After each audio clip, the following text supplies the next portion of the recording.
يا لغتي عربية حسبي بأنك منطقي وبياني، عربية قلبي وروحي أحرفي ولساني، عربية حسبي بأنك منطقي وبياني۔ بسم اللہ الرحمن الرحیم۔ شرح میں تعامل کے چوتھے باب حروف عاملہ کے سبق نمبر 15 میں خوش آمدید۔ آج کے اس سبق میں ہم پڑھیں گے کہ نہیں کا لام الف لا فعل کے ترک کرنے کا مطالبہ کرتا ہے۔ چوتھا باب ہے حروف عاملہ، سبق نمبر 15 ہے نہیں کا لام الف لا فعل کے ترک کا مطالبہ کرتا ہے۔ دیکھیں اس سے پہلے ہم نے پڑھا تھا امر۔ امر کیا کرتا ہے؟ وہ فعل کے کرنے کا مطالبہ کرتا ہے، اور نہیں کیا کرتا ہے؟ نہیں کہتا ہے کہ فعل کو نہ کیا جائے۔ مطالبہ دونوں میں ہے، امر میں بھی مطالبہ ہے، فعل میں بھی مطالبہ ہے، لیکن مطالبے میں فرق ہے۔ اس میں کرنے کا مطالبہ ہے اور اس میں نہ کرنے کا مطالبہ ہے۔ بہرحال آپ عبارت دیکھ لیں، پھر ترجمہ، تشریح اور آخر میں ترکیب کرتے ہیں۔ وَلَلنَّهْيِ وَهِيَ ضِدُّ لَامِ الْأَمْرِ أي لطلب ترك الفعل إما عن الفاعل الغائب أو المخاطب أو المتكلم مثل لا يضرب ولا تضرب ولا أضرب ولا نضرب۔ اور لائے نہیں، اور یہ ضد ہے لام امر کی، یعنی یہ فعل کے ترک کرنے کے طلب کے لیے آتا ہے، یا تو فاعل غائب سے، یا فاعل مخاطب سے، یا فاعل متکلم سے۔ بتانا یہ چاہ رہے ہیں کہ جو لام الف لا نہیں کا ہے، پہلی بات تو یہ کہی کہ یہ لام امر کی ضد ہے۔ لام امر میں کرنے کا ہونے کا مطالبہ ہے، اور لائے نہیں میں نہ کرنے کا نہ ہونے کا مطالبہ ہے۔ پہلی بات تو یہاں پر یہ ہے۔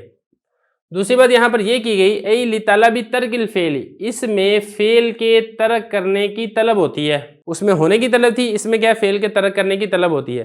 اب فعل کے جو ترک کرنے کی طلب ہے، یا تو فاعل غائب سے کی جائے گی کہ فاعل غائب یہ والا فعل نہ کرے، جیسے لا یضرب، نہ مارے وہ ایک شخص، اس سے مطالبہ کیا جا رہا ہے کہ تم نہ مارو اس فاعل سے جو کہ موجود نہیں ہے۔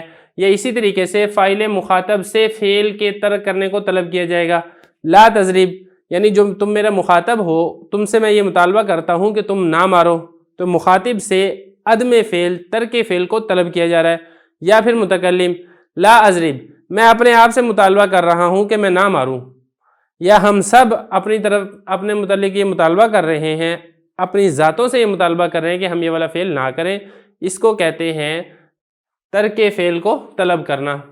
اب ہم اس کی ترکیب کر لیتے ہیں، ترکیب آسان ہے۔ لا النہی، یہ پہلی بات تو یہ ہے کہ لا النہی مضاف مضاف سے مل کے آپ اس کو مبتدا بھی بنا سکتے ہیں، آپ اس کو خبر بھی بنا سکتے ہیں۔ اگر آپ اس کو مبتدا بناتے ہیں تو خبر آپ محذوف نکال لیں، منہا جار مجرور مل کا ظرف مستقر ہو کر اس کی خبر بنا لیں، اور اگر آپ اس کو خبر بناتے ہیں تو آپ اس کا مبتدا محذوف نکال لیں، رابعوہا مضاف مضاف سے مل کر مبتدا، لا نہیں اس کی خبر۔ آگے دیکھیں، واو عاطفہ یا استنافیہ، ہیا مبتدا ہے، اور یہ ضد لام الامر ای لطلب ترک الفعل، یہ سارا جملہ یہاں تک یہ بن جائے گا، اس کی خبر بن جائے گا۔ مبتدا اپنی خبر سے مل کر جملہ اسمیہ خبریہ ہوگا، تو یہ ہیا مبتدا ہے، اور یہ اگلا سارا جملہ یہاں تک اس کی خبر بن جائے گا۔ آگے تو اس کی مثالیں ہیں، اب ہم آگے چلتے ہیں، آگے بھی اس کو کھولتے ہیں۔ ضد لام الامر، لام امر کی ضد ہے، یا امر کے لام کی ضد ہے۔ تو ترجمہ خود بتا رہا ہے کہ یہ مضاف مضاف الیہ بن رہے ہیں، کیونکہ کاکی کی آ رہا ہے، تو ضد مضاف، لام مضاف الیہ مضاف، امر مضاف الیہ، مضاف مضاف الیہ سے مل کر پھر یہ لام کے لیے مضاف الیہ، اور لام مضاف اپنے مضاف الیہ سے مل کر ضد کے لیے مضاف الیہ، مضاف مضاف الیہ سے مل کر پھر یہی ہے مبتدا کی خبر، مبتدا اپنی خبر سے مل کر جملہ اسمیہ خبریہ ہوگا۔ لیکن اگلے جملے کو ہم نے چونکہ ملانا ہے ساتھ، تو آپ اس کو پہلے ہی اس کی خبر نہ بنائیں، پہلے آپ یہ سارا مضاف مضاف الیہ سے مل کر آپ اس کو بنا دیں مفسر، کیونکہ آگے ای حرفی تفسیر ہے، تو اگلا جملہ بن جائے گی اس کی تفسیر۔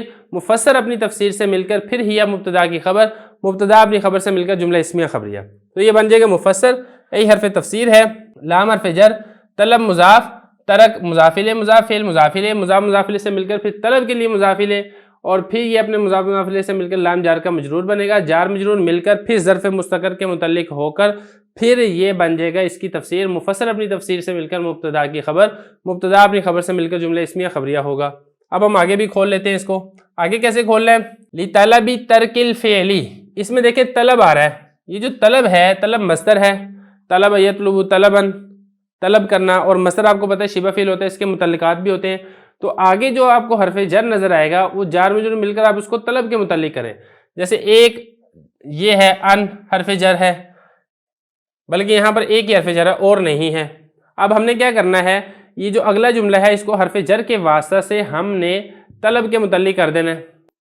دیکھیں ذرا اب اس کو، اما حرف عطف، ان حرف جر، الفاعل موصوف، غائب اس کی صفت، موصوف صفت مل کر ان جار کا مجرور، جار مجرور مل کر طلب کے متعلق. اور آگے بھی چونکہ حرف عطف آ گیا ہے، یہ ساری کی ساری فاعل کی صفات بن رہی ہیں حرف عطف کے واسطہ سے. کیا مطلب، فاعل یا تو غائب ہوگا، یا پھر فاعل مخاطب ہوگا، یا پھر فاعل متکلم ہوگا. تو ہم نے کیا کرنا ہے، اس فاعل کو بنانا ہے موصوف،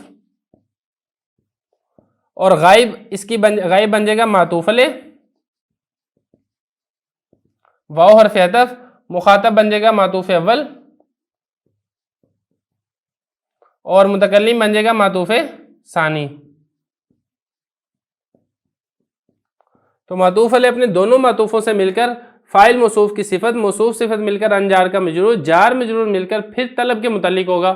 لیکن آپ نے اس کو طلب کے متعلق نہیں کرنا، بلکہ آپ نے اس کو کرنا ہے ترک کے متعلق کرنا ہے. یہ جو ترک ہے، ترک شبہ فعل ہے. یہ میں نے پہلے بتا دیا کہ اس کو آپ طلب کے متعلق کریں، لیکن آپ اس کے متعلق نہ کریں، آپ اس کو اس کے متعلق کریں، ترک کے متعلق. تو ترک یہ شبہ فعل، اور یہ اپنا مضاف الیہ اور اپنے سارے متعلقات سے مل کر پھر یہ بن جائے گا طلب کے لیے مضاف الیہ، اور طلب مضاف اپنے مضاف الیہ سے مل کر لام جار کا مجرور، جار مجرور مل کر پھر مفسر کے لیے بنے گا تفسیر، مفسر اپنی تفسیر سے مل کر ہی مبتدا کی خبر، مبتدا اپنی خبر سے مل کر جملہ اسمیہ خبریہ. تو اس طرح کر کے آپ نے اس کی ترکیب کرنی ہے. باقی رہ گی مثالیں، تو مثالوں کی ترکیب آسان ہے. مثل مضاف، لا یزری فعل ہوا ضمیر فاعل، فعل فاعل مل کر جملہ فعلیہ خبریہ ہو کر معطوف علیہ. واو حرف عطف، لا تزری فعل انت ضمیر فاعل، فعل فاعل مل کر جملہ فعلیہ خبریہ ہو کر معطوف اول. لا ادری فعل انا ضمیر فاعل، فعل فاعل مل کر جملہ فعلیہ خبریہ ہو کر معطوف ثانی، یہ معطوف ثالث. معطوف علیہ اپنے سارے معطوفات سے مل کر پھر یہ بن جائے گا مثل کے لیے مضاف الیہ، مضاف الیہ سے مل کر پھر مثال و مبتدا کی خبر، مبتدا اپنی خبر سے مل کر جملہ اسمیہ خبریہ ہوگا.